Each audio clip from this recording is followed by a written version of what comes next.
What's up everyone, Derek Rosansky here, your obstacle activist here at Savage Race, and we're gonna be doing another tutorial Tuesday here for you on the obstacle of Battering Ram. Now Battering Ram is one of those obstacles where you come up to it and it looks deceptively challenging, and in reality, it's not all too difficult. Just like any other obstacle, you just need to do a couple techniques and you'll get from point A to point B and hit that bell. All right, so coming up to the obstacle, the first thing you're gonna do, and now this may sound simple, but people forget to do it, is take the ropes and pull both rams toward you. Not just one, you wanna make sure you have both ropes.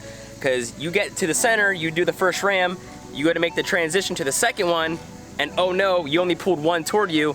Well, now you have to redo the whole obstacle again. So you're gonna pull both of them all the way back until they lock into place, not going any further. That way when you get to the middle, it's gonna be there for you. All right, so when you get up here, a really important and key thing is actually your hand placement. Just like a lot of other obstacles in Savage Race, this is a very grip intensive obstacle. You have to be able to hang on your entire body weight for a period of time. So instead of grabbing on one side like this, it's a lot easier to slip. You're actually gonna wanna do a reverse grip. So one hand facing one way, one hand facing the other way. That way if one hand slips, your other one's kind of there to catch it.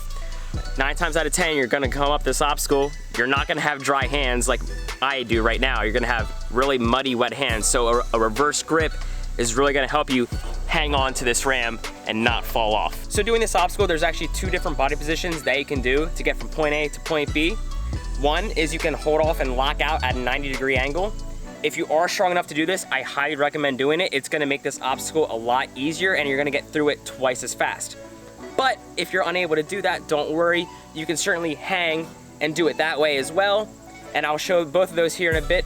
But the start is gonna be the same no matter which technique you decide to do. So when you start this obstacle, you don't wanna just go and hang here. I mean, now you have to really work for it, right?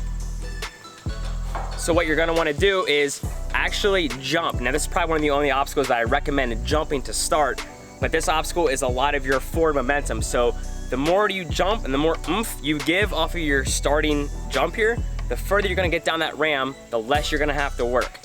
So when we grab this, we're gonna wanna jump and push as hard as we can for the very first movement.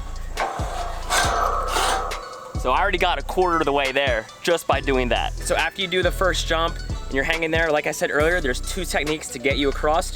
You can either lock out and do a 90-degree, which I recommend if you're able to do that, or you can straight arm. For the 90-degree angle, when you pull up, that's gonna release all the weight off of the ram.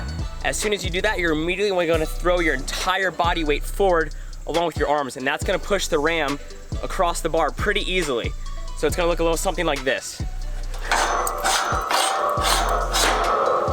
So a lot of you are probably saying, well, Derek, I'm not strong enough, I don't have the bicep strength or upper body strength to hold myself at a 90. That's okay. You can do this completely at a dead hang as well. It's gonna be the same kind of concept, but instead of pulling up to release the weight off the ram and throwing your body forward, you're gonna use your swing and you're gonna kip back and forth to propel yourself forward. You're just gonna be at a dead hang when you do it. So you're gonna be at a swing, and you're gonna swing back as much as you can, and then swing forward, and throw forward. So swing, get a nice swing going, and kip forward. It's gonna exhaust a lot more energy and be a lot slower, but if you're unable to hold yourself at a 90, it's still a very effective way to get across Battering Ram. Now, no matter which technique you decide to do, whether you wanna hold out at a 90 or lock it out at a full dead hang, it does actually help to have your hips square to the bell and use your whole body, not only to propel yourself forward and throw your arms forward, but to use your hips and your core and thrust forward as well. Yes, I understand that sounded funny, hip thrusts.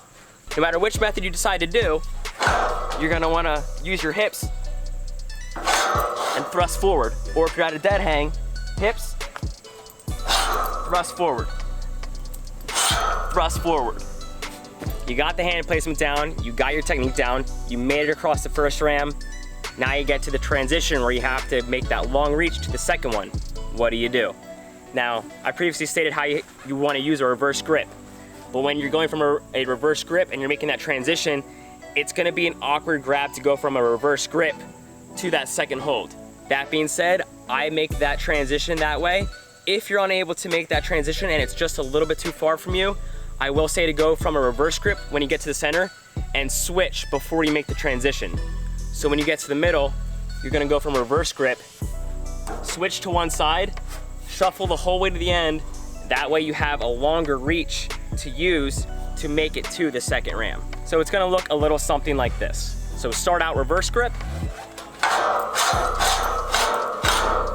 We're here in the middle. If I can't reach, I'm gonna switch to one side, shuffle the whole way over, and now I have that reach capability. And go back to reverse grip. So not only is holding at a 90 gonna be faster, more beneficial for you to slide across the ram, but it's also gonna assist you in hitting the bell. Let me explain. So in Savage Race, you're actually allowed to kick bells. So for the last ram, after you make that transition in the middle, if you're doing a 90 and can pull yourself up, you only have to go halfway. So when you get to this part of the ram, if you pull yourself up, you only have to go halfway, you can pull your whole body up and kick the bell.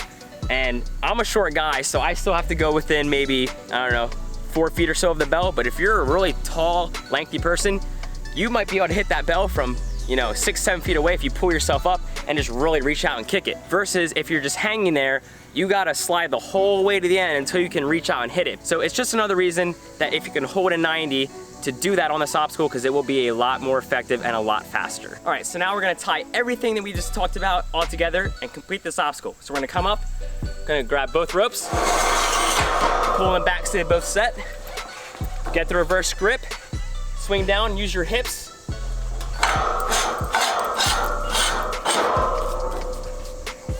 make the transition.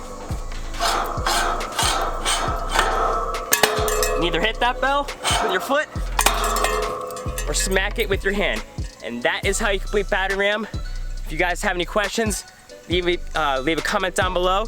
If there's an obstacle you'd like me to do a tutorial of in the future, please let me know. Love hearing from you guys. Until next time, guys. Peace.